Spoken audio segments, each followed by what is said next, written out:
What happens when a joke on a political stage turns into a moment that silences a room, not with outrage, but with truth? This isn't your typical viral clash or a battle of soundbites. It's what unfolded when Congresswoman Jasmine Crockett responded, not with fury, but with grace, after being publicly mocked about her mother's origins. What followed wasn't noise, it was legacy. It was strength. It was a lesson that didn't need a mic to be heard. We're uncovering a moment where silence became power, where a daughter stood her ground, and where a mother, without saying a word, shifted the entire energy of the room. Before diving into the story, tell us where you are watching from, and don't forget to subscribe so you won't miss the moments. The auditorium buzzed with anticipation.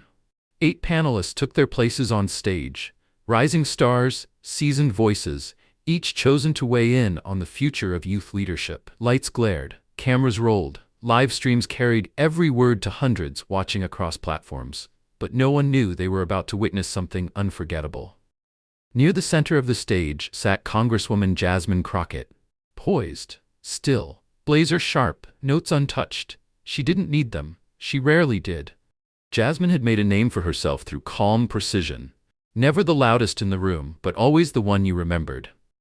To her left sat Karoline Leavitt, a rising conservative voice, younger, eager, and visibly prepared to lean into her usual playbook of soundbite-ready jabs. She wore a smile that dared contradiction, thrived on edge, and welcomed controversy if it meant going viral. The discussion kicked off predictably. Talks of education, youth violence, social media. Familiar phrases floated around. We need to start the conversation, and let's bring people to the table. The moderator, a seasoned radio host from Waco, kept the pace casual until he pivoted. We've talked a lot about young people, he said, but what about the values they inherit? Who do they come from? What did your parents teach you about leadership? The question was simple, but for people like Jasmine, questions about heritage are rarely neutral. Karoline grabbed the mic first, confident, maybe too much so. I come from strong stock, she said with a light chuckle. My parents are small business owners in New Hampshire. They taught me to speak my mind and not apologize for it. She paused, then turned toward Jasmine with a grin that didn't quite reach her eyes. So Jasmine, she asked, tilting her head ever so slightly, where's your mom from? Africa? The room paused. It wasn't laughter that followed, at least not the kind Karoline had expected. A few awkward chuckles floated up, that nervous, uncertain kind of laugh people let out when they're not sure if something's supposed to be funny or just offensive. One panelist looked down. The moderator blinked. The cameras zoomed in, sensing the shift. And in the center of it all, Jasmine didn't flinch. She didn't rush to respond. She turned, slowly, not to confront Karoline, but to see her. Really see her. Not the one who smiled for the cameras, but the person who thought a woman's entire ancestry could be reduced to a punchline.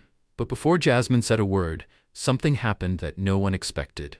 From the very back of the auditorium, beyond the crowd, past the cables and control booths, a woman stood. Quiet, steady, wrapped in a maroon shawl. Her hands were folded in her lap, her posture upright. She didn't speak, she didn't scowl. She just stood, chin raised, eyes fixed ahead. The air shifted. And suddenly, everyone in the room wasn't looking at Karoline. They weren't even looking at Jasmine, they were looking at her. Jasmine didn't turn to see, she didn't need to, she already knew. That was her mother. The same woman who had worked 3 jobs, sat through every school debate, ironed shirts at 2 a.m., and taught her daughter the most powerful lesson of all: make them listen without raising your voice. The silence that followed wasn't awkward, it was heavy, focused, alive. Karoline sat straighter now, her smile beginning to falter. Then finally Jasmine picked up the mic. What she said next wouldn't just answer a question, it would change the entire room. The silence in the auditorium, held like a taut string, pulled but unbroken. Jasmine Crockett raised the microphone, her hand steady. No tension in her brow, no flash of anger. Just a quiet resolve. I could answer your question, she began, her voice even, unhurried, but that would mean accepting the way you asked it. The words dropped like stones into still water. Across the stage, Karoline shifted. The confidence in her body language was beginning to retreat, piece by piece. Her once proud smile now sat stiff, uncertain. Her hands found each other in her lap, fingers intertwining tightly. You asked where my mother is from, Jasmine continued, her gaze locked on Karoline. Not because you care about her story, but because you thought it would reduce mine. No one moved. No one dared. She's from Tuskegee, Alabama, Jasmine said, her voice like silk wrapped around steel. Not Africa, though I'd say it just the same, with pride. A few people in the audience exhaled, as if remembering to breathe. But you didn't ask because you didn't know. You asked because you assumed she didn't belong in this conversation. Now Jasmine's voice didn't rise, it deepened, not in tone, but in purpose. She cleaned houses as a teenager to feed her younger siblings.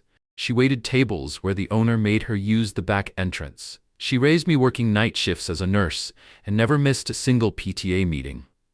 A soft murmur of emotion rippled through the audience. Someone whispered, "Wow." A few leaned forward, visibly moved. "And she's sitting right there," Jasmine said, turning finally toward the back. Standing, actually. All eyes followed. There she was, Althea, Jasmine's mother. Still standing, still silent. But now the weight of her presence filled the room like a monument. Jasmine's voice firmed. That woman taught me that dignity doesn't require a stage or a mic, or even a response. Another nervous laugh slipped from Karoline, too late and too thin. It didn't land. It just dissolved. My mother survived what she did so I could sit in this chair today, Jasmine said. So I could answer foolish questions with real stories.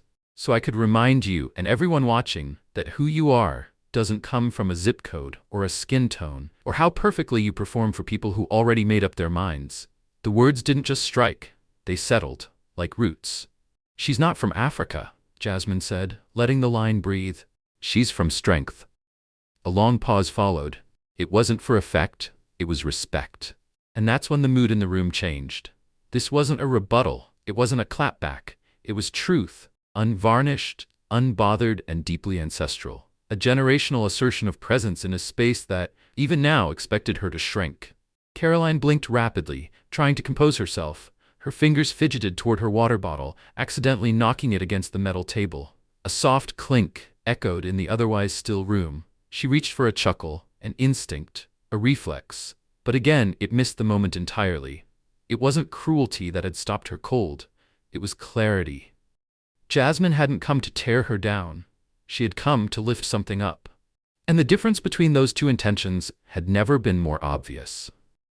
From the opposite side of the panel, an older woman from Fort Worth, a fellow guest, gave Jasmine a small, deliberate nod. It wasn't approval, it was respect. The kind that says, "You earned this." Every word of it. The moderator, who had been clinging to his script moments earlier, didn't even attempt to redirect. He knew better now. This was no longer just a panel. This was a moment.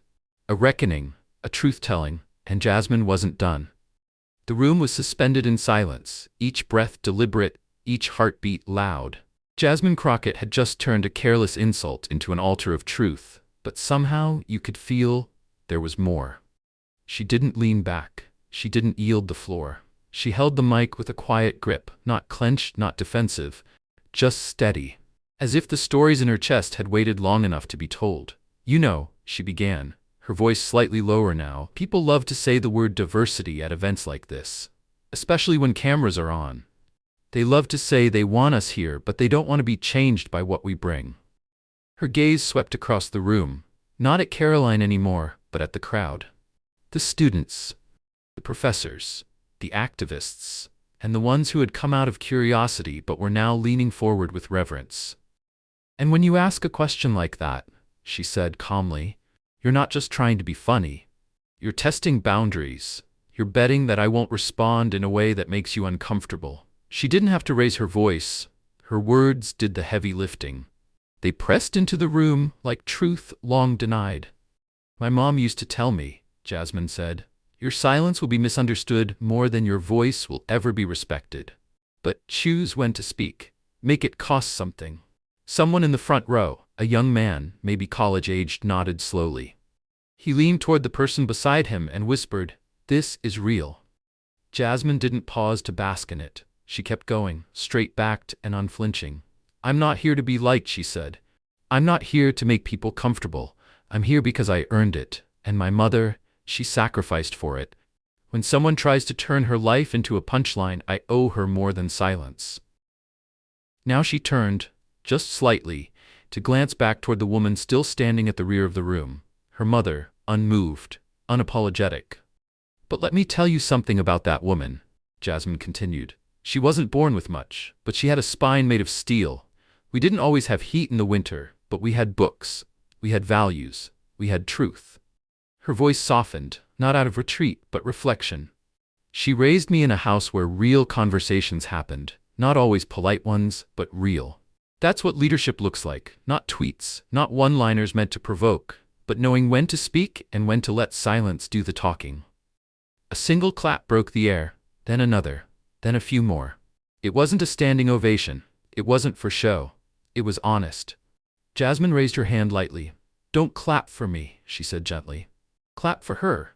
She's why I'm up here, and she never had to embarrass someone to make herself feel bigger." The audience turned again toward the woman in the maroon shawl, still standing, still silent, but her presence, now fully understood, felt like something sacred. Jasmine's voice dipped into something more intimate. "She used to walk miles to school. She gave half her pay to her grandmother. She worked when others told her she shouldn't, loved when others gave up, and stood tall when no one else stood with her. She was underestimated by men and boxed in by women, but she never once stopped showing up." Karoline hadn't spoken again. She didn't dare. Her expression was unreadable now, not angry, not smug, just lost, like someone who had just realized they brought the wrong tools to the conversation. "And that's what young people need today," Jasmine said, shifting her message outward. "Not just policies and programs, but examples. People who don't flinch when you try to diminish them. People who carry legacy not with bitterness, but with pride." And then, after a long pause, she leaned back slightly for the first time all evening. "I didn't come here to teach anyone a lesson," she said, "but sometimes the lesson shows up whether you're ready or not." But the moment wasn't done. Not yet. Because what Jasmine was about to reveal next, about her mother's past, would take the story beyond present pain and into historical weight, into injustice endured and dignity never surrendered. She glanced again at her mother and then said softly, "She's quiet now, but she wasn't always." People leaned in, shoulders forward, eyes locked. "She grew up in Tuskegee, Alabama," Jasmine began, "in the 1960s. Her school books were secondhand, hand-me-downs from the white school across town. One of her third-grade books had Property of Jefferson High scrawled in faded ink across the inside cover. She didn't complain. She read it twice. The crowd went still again. No throat cleared, no pen clicked. They were traveling now, back through time, through injustice, through the legacy of a woman who had never asked to be known, but who now stood tall in full view. "She was 12 when she watched my grandfather get turned away from voting," Jasmine said. "They said the ballot box had closed. It hadn't. She remembered that, told me once, 'You'll vote for both of us one day.'" Her voice cracked. Not for drama, but because it mattered. She paused, looked up, and continued. "She marched in Montgomery, not for headlines, but because the cafeteria at her school ran out of milk 3 days a week. The white school down the street threw cartons away. And she said, that's enough to march for. That was enough to fight for." And just like that, the room no longer belonged to the panel or the cameras, or even to the moderator. It belonged to Jasmine, to Althea, and to every mother and daughter who had ever had to fight for a seat, and then fight to keep it. The air in the auditorium was no longer just quiet, it was reverent.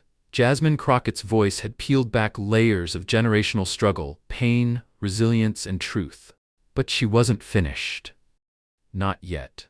She took a breath and looked around, not to command the space, but to ground it. The weight of her mother's story still hung in the room like incense, settling over the audience, sinking into their skin. "You know what's hard?" Jasmine asked, shifting her gaze toward the crowd, not Karoline. "Not anymore. Raising a daughter in a world that pretends to be post-racial, but still checks your name twice on a job application." There was no rhetorical flourish. No need. Her words didn't shout. They landed. "What's even harder," she continued, "is watching someone take your mother's entire existence, her sacrifices, her legacy, and reduce it to a punchline. For attention. For the cameras. Just to stir the pot." No one flinched, no one spoke, because everyone knew exactly what she meant. She turned her head slightly again to the back of the room. She didn't come here to be seen, Jasmine said softly. But now that she's standing, I want everyone to remember that image. The room turned once more to Althea, still standing, still silent, still everything. A woman who didn't speak a word, and still said everything. There was something almost sacred in the way Jasmine spoke now. Not dramatic, not performative, just true. Gentle but unshaken. You can disagree with my politics all day, she said. That's fine. That's the job. But when you come for someone's roots, when you turn heritage into a gag, you're not debating ideas anymore. You're reminding people like me that we're still expected to prove we belong. Across the stage, a policy analyst from San Diego slowly placed his mic on the table. Not to signal disagreement, not even to speak. It was a quiet gesture of surrender, of acknowledgement. He wasn't interrupting, he was yielding. Jasmine nodded slightly at the gesture and pressed on. I've learned, she said, you don't have to raise your voice to hold your ground, and you don't have to clap back to reclaim your place. You just have to tell the truth, and let it sting where it needs to. In the second row, a woman wiped at the corner of her eye with her sleeve, not from sadness, but from recognition, from something breaking open inside her, long buried.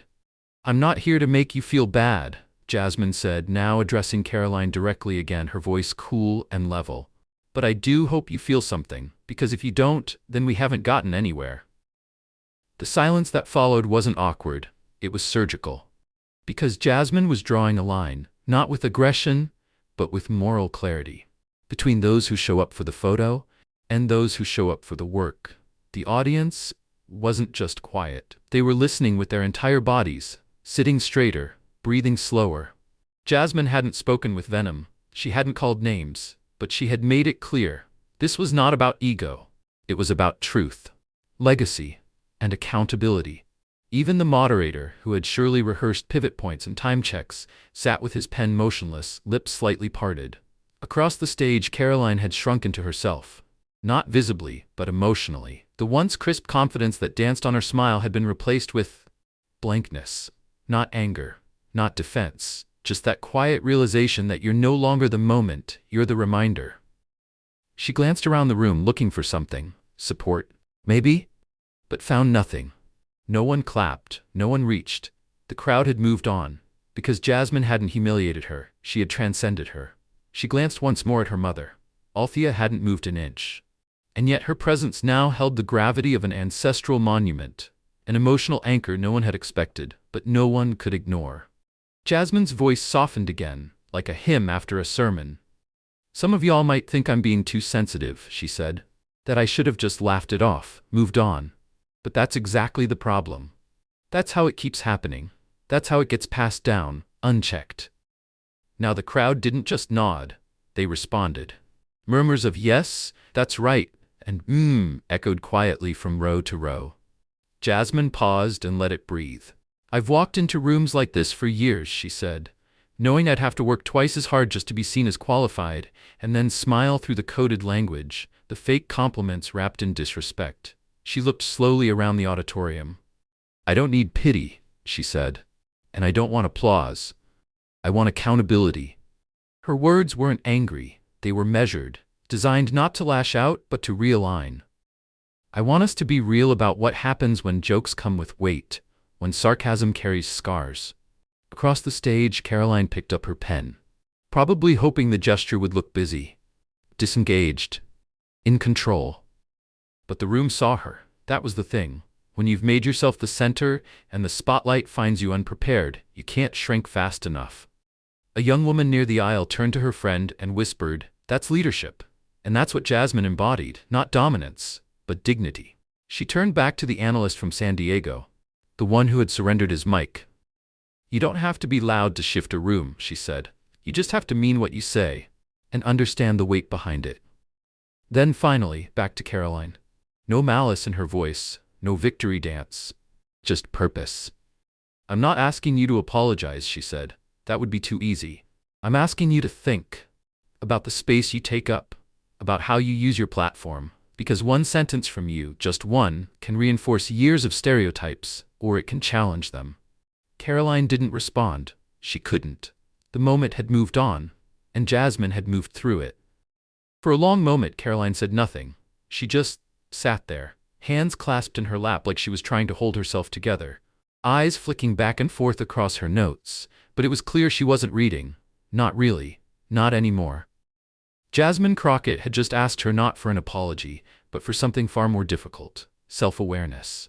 To think, Jasmine had said, to understand the space you take up, to understand the power of your words. The weight of that request hung in the air, because the truth is, a scripted apology would have been easy. But reflection? That was where the real work began. Karoline gave a faint nod, but it wasn't the kind that said, "I understand." It was the kind that said, "I want this to be over." And the room knew it. Sensing the intensity that had built to a slow boil, the moderator, still a little shaken from the emotional current that had swept across the stage, cleared his throat. "Well, let's open the floor to questions from the audience," he offered, his voice thinner than before. But Jasmine leaned forward again, her posture calm but undeniable. "Before we do," she said gently, "I want to say one more thing." The moderator blinked, then leaned back in his chair without hesitation. Jasmine's voice dropped slightly, not with exhaustion but with intention. "We talk a lot about being future-focused," she said, "about inspiring young people to lead, to dream, to speak up. But what are we really modeling for them?" Her gaze swept across the rows now filled with college students, local educators, policy wonks, and curious spectators. If the moment they step into the room, we try to shrink them, if we use humor as a mask for bias, if we say you can be anything, but still laugh at where they come from, that landed like a slow wave hitting a seawall, persistent, undeniable. She paused. That silence, it was agreement. She looked toward the back one more time. "I'm not the story tonight," she said, nodding toward her mother. "She is." Then she placed the mic down, not forcefully, not dramatically, just decisively, like a closing chord in a symphony. But the moment wasn't over. Not yet. Because now the spotlight drifted, not to Jasmine, but back to Karoline.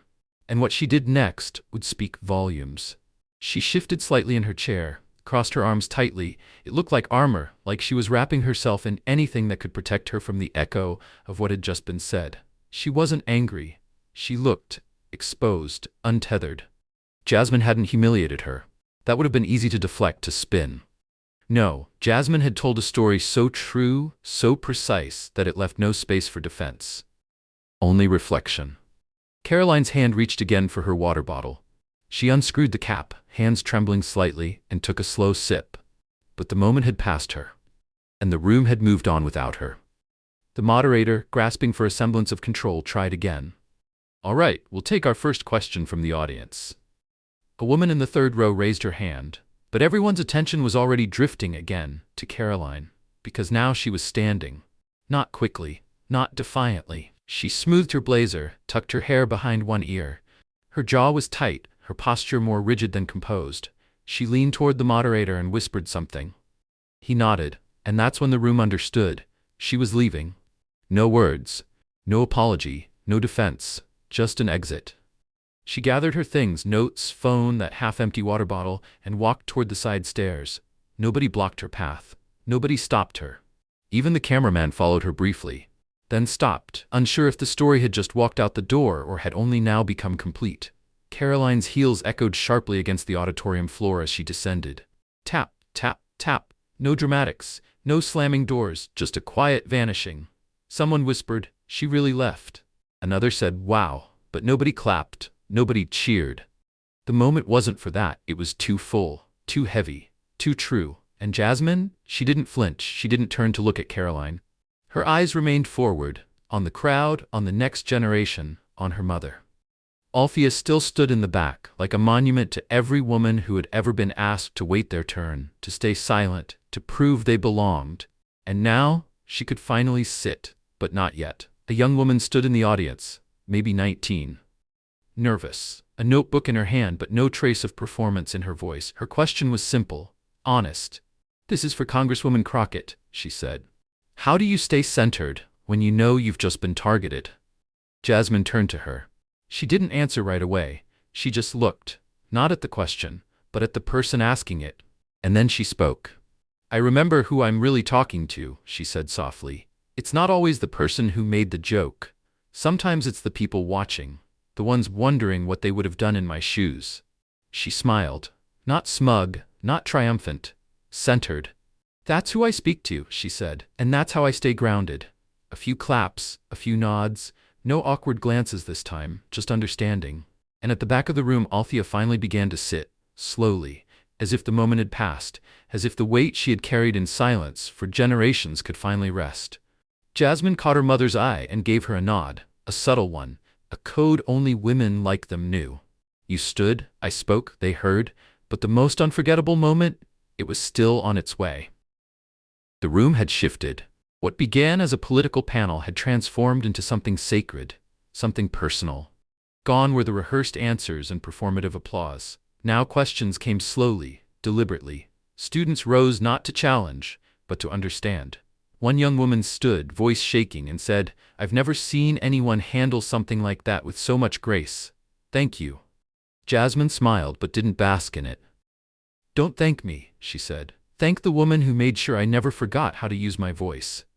She turned to the back of the room, where her mother Althea still stood like a sentry of strength. And then, finally, Althea spoke. One sentence, no mic, just presence. She was born with a voice. I just made sure she never forgot how to use it. Gasps, goosebumps, silence again, not empty but full. Jasmine looked at her mother, eyes soft. "I never forgot," she whispered. And as the crowd slowly stood in quiet applause, not because they were told, but because they felt it, Jasmine closed the night with words that would echo long after the lights dimmed. This wasn't about politics. It was about legacy. A legacy where silence is no longer the price of visibility. The cameras turned off, the crowd lingered, and two women, one who built the foundation and one who stood on it, walked off together. Not for applause, but because the moment had landed, exactly as it was meant to. And that wasn't just a panel, it was a reminder. That legacy doesn't always speak into microphones. Sometimes it just stands in silence and dares the room to listen. Jasmine Crockett didn't win the room with anger. She didn't need to. She told the truth, and the truth stood taller than any insult. And her mother, she don't need to say much when your life is the message. If this moment stirred something in you, sit with it. Share it. Talk about it. Because conversations like this aren't just stories. They're blueprints for how we move forward with respect, with clarity, and with courage. Drop your thoughts in the comments. Let's talk about real leadership, about what it means to carry a legacy, and how we all show up in rooms that weren't built for us. And if this story moved you, don't forget to like, subscribe, and share. Not for the algorithm, but for the message. Until next time, stand tall, speak true, and never forget the power of a voice that remembers where it came from.